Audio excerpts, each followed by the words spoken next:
ఇచ్చిన ఇటు సమయాన్ని బట్టి దేవునికి వందనాలు చెల్లిస్తున్నాను. దేవుడు నా విషయంలో చాలా ఎన్నో అద్భుత కార్యాలు చేశాడు.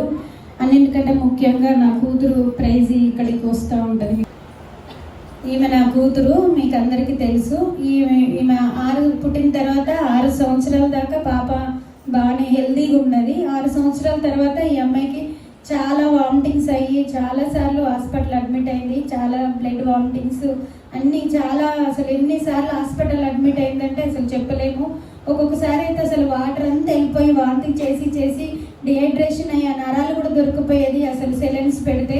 అంత సిచ్యువేషన్లో ఉన్నాము మేము. అసలు ఈ పాప వలన మేము బాగా సఫర్ అవుతున్నాము. ఆ మెడిసిన్స్ ఎక్కువ వాడడం వలన బ్రెయిన్కి ఎఫెక్ట్ అయ్యి అమ్మాయి కొంచెం అబ్నార్మల్ అయిపోయింది. అప్పుడు చాలా అసలు ఎంత బాధ పెట్టేదంటే మమ్మల్ని అసలు పడుకోకపోయేది, రాత్రంతా ఏడిసేది బాగా. అసలు ఒక్కొక్కసారి తనకు తానే నవ్వుకున్నది. ఇక్కడ పక్క నుండి పిలిచినా అసలు పలకకపోయేది. అసలు ఎందుకు ఇంత మార్పు వచ్చింది, ఏమైంది అని చెప్పి బాగా ఏడ్చేదాన్ని నేను. ఒకసారి అమ్మగారు సుమ వాళ్ళ ఇంటికి వచ్చి ఈ పాపను ఫస్ట్ టైం చూసి ప్రేయర్ చేసి దేవుడు స్వస్థతని ఇస్తాడు అని చెప్పినప్పుడు నేను అనుకున్నా, అమ్మకు తెలీదు ఈ పిల్ల నన్ను ఎంత బాధ పెడుతుందో, అందుకే అలా చెప్పారేమో అని నా ఆలోచన కొద్ది నేను అలా అనుకున్నా. కానీ తర్వాత ఇక్కడికి చాలాసార్లు వచ్చినప్పుడల్లా అమ్మ అదే మాట చెప్పింది, అమ్మాయి మంచిగా అవుతుందిరా దేవుడు చెప్తుండురా, నమ్మురా అని చెప్పినారు. నేను నమ్మేదాన్ని కానీ మళ్ళీ ఒక్కొక్కసారి ఈమె చేసే ప్రవర్తన చూసి ఎంత విసిగించేది. ఒక్కొక్కసారి అయితే నాకు చచ్చిపోవాలా, ఈమెను చంపేయాలా అన్నంత బాధ అనిపించేది. బాగా ఏడ్చేదాన్ని రాత్రంతా. ఎంత మానసిక వేదన నాకు. అసలు అన్నం తినకపోయేదాన్ని, నిద్రపోకపోతుంటే అసలు ఎవరైనా అమ్మాయిని పిచ్చిది అనుకుంటూ బాగా ఎగతాలు చేసి ఎవరు కూడా ఇంటికి రానిపోయేవాళ్ళు. బాగా ఏడ్చేదాన్ని, నా బిడ్డను ఎందుకు ప్రభు ఇట్లా ఉందని.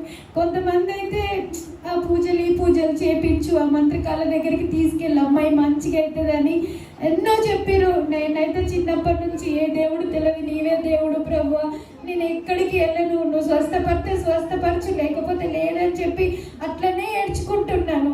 చాలాసార్లు అసలు బాగా ఒక్కొక్కరైతే అసలు మాట్లాడడం మానేసిరు, నువ్వు చెప్తే వింటలేవు, ఆ పిల్ల అట్లుంది అని చెప్పి. అయినా కానీ నేను అదే నమ్మకం కొద్ది ఉన్నా, దేవుడు ఇచ్చిండు, దేవుడే చూసుకుంటాడని అట్లనే ఉన్నాను నేను.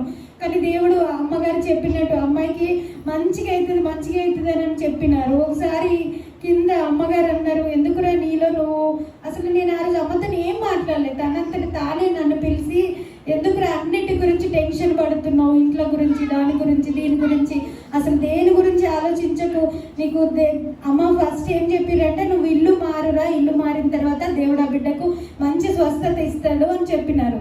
అయితే ఇల్లు ఎంత చూసినా ఎక్కడ ఇల్లు దొరకలేదు. ఇప్పుడు మారవడానికి కూడా మాకు పరిస్థితి ఏం బాగలేదు. ఈ అమ్మాయి వలన హాస్పిటల్స్ తిరిగి మేము చాలా ఆర్థికంగా నష్టపోయాము. ఉన్న గోల్డ్ అంతా బయట పెట్టేసి ఆ డబ్బు తెచ్చి ప్రైవేట్ హాస్పిటల్స్లో గాంధీలో దగ్గర 30-40 సార్లు అడ్మిట్ చేశాము ఈ అమ్మాయిని. చాలా హాస్పిటల్స్ తిరిగాము. అసలు ఒకసారి అయితే కోమాలకు వెళ్ళిపోయింది. ఇంకా నా బిడ్డ బ్రతకాలని మస్తు బాధపడి ఏడ్చాను. కానీ అమ్మ చెప్పింది, దేవుడు ఇల్లు అక్కడ రామ్నగర్లో సేవ స్టార్ట్ చేద్దామని అక్కడ ఇల్లు తీసుకొని ఇంట్లో ప్రేయర్ స్టార్ట్ చేసినప్పటి నుంచి అమ్మాయి మంచిగా అయింది. దేవునికి మహిమ. అమ్మాయి ఇప్పుడు మంచిగా పనులు చేసుకోగలుగుతుంది, ఇంకా చిన్న పనులు చేస్తుంది, చెప్పిన మాట వింటుంది, లోపడుతుంది. దేవుడు చేసిన గొప్ప కార్యానికి దేవునికి వందనాలు చెల్లిస్తున్నాను. ఇచ్చిన ఈ యొక్క ధన్యతను బట్టి వందనాలు. నా కొరకు అమ్మ భారంగా ప్రార్థన చేస్తారు. అమ్మకు హృదయపూర్వకమైన వందనాలు.